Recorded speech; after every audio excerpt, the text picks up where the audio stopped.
Assalamualaikum warahmatullahi wabarakatuh. Perkenalkan, nama saya Matio Tasari dari mahasiswa Universitas Terbuka Program Studi PGSD Pendidikan Guru Sekolah Dasar dengan NIM 8605564421. Kali ini untuk memenuhi tugas individu, yaitu mempresentasikan tentang peran ontologi, epistemologi, dan aksiologi, serta keterkaitan antara ketiganya. Nah, di era modern ini kita dikelilingi oleh perkembangan ilmu pengetahuan teknologi yang sangat pesat, mulai dari sosial, kecerdasan buatan seperti AI, hingga inovasi di bidang kesehatan.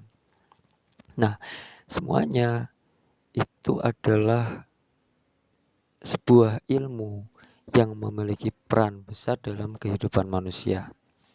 Nah, namun pernahkah kita bertanya tentang apa sih yang sebenarnya kita pelajari?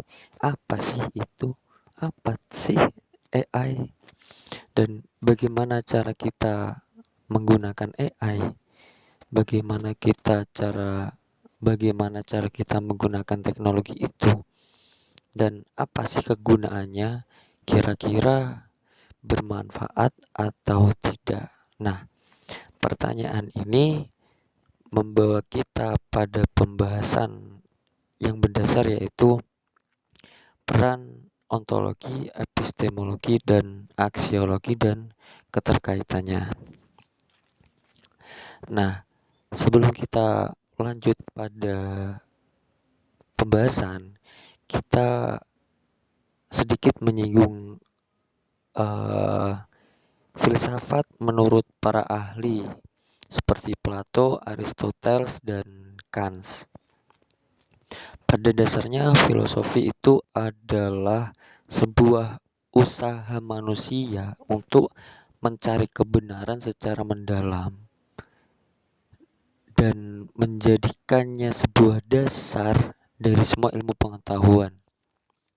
Nah, ontologi sendiri itu ontologi, epistemologi, dan aksiologi itu adalah sebuah cabang dari filsafat itu. Nah, ontologi itu asal mula katanya dari bahasa Yunani, yaitu ontos yang artinya ada dan logos artinya ilmu. Nah, jadi ontologi itu adalah sebuah cabang ilmu filsafat yang membahas tentang hakikat keberadaan.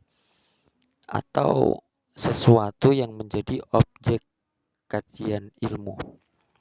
Seperti contohnya, apa buku itu?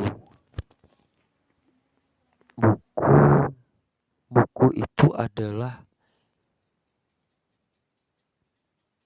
kotak, berbentuk kotak, banyak halaman, dan banyak tulisan. Itu adalah buku. Nah,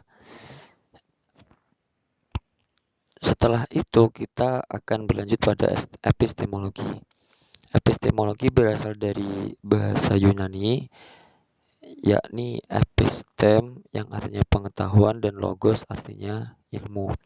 Jadi epistemologi itu adalah ilmu yang menjelaskan bagaimana cara memperoleh pengetahuan serta metode yang digunakan untuk melakukan kebenaran.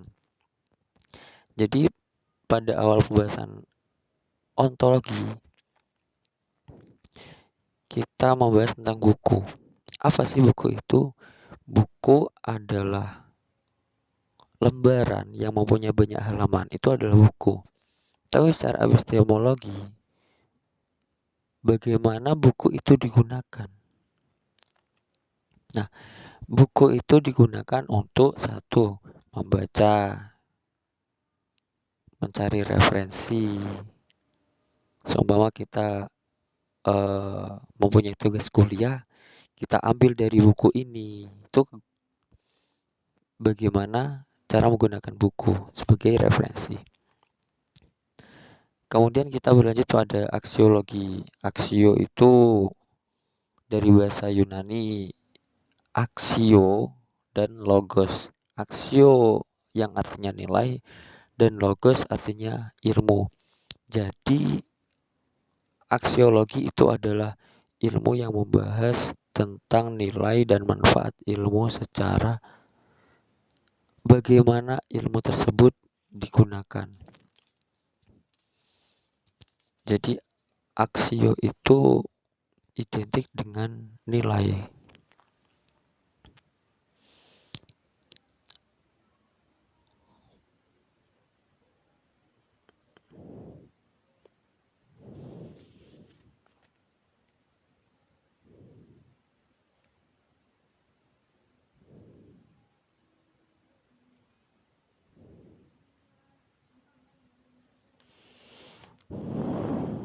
Baik, kita sederhanakan saja.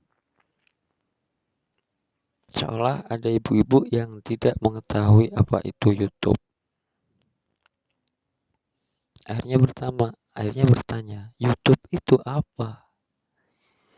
YouTube itu adalah gambar kotak berwarna merah dan di tengahnya ada segitiga.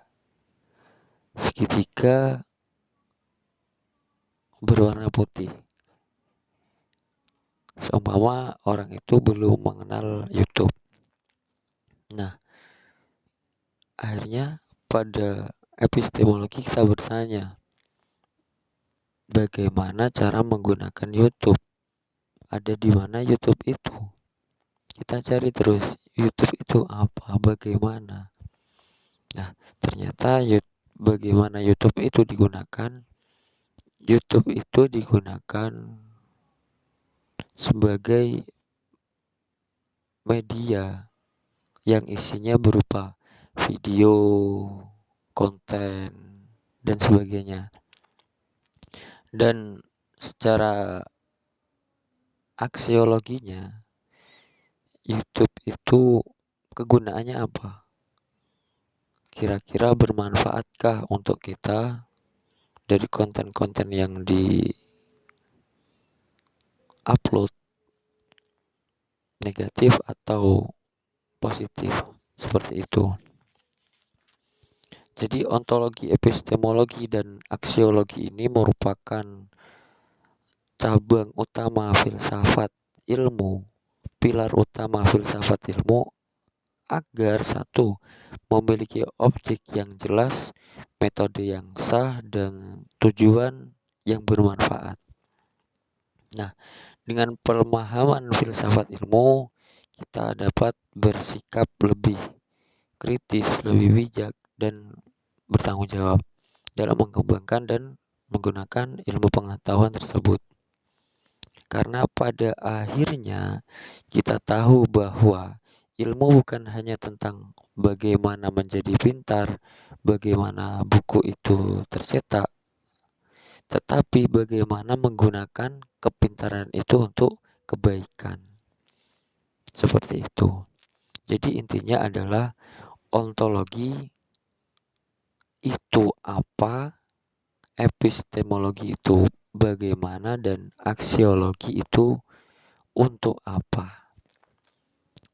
Oke, mungkin cukup dari pemaparan saya. Demikian yang saya dapat sampaikan.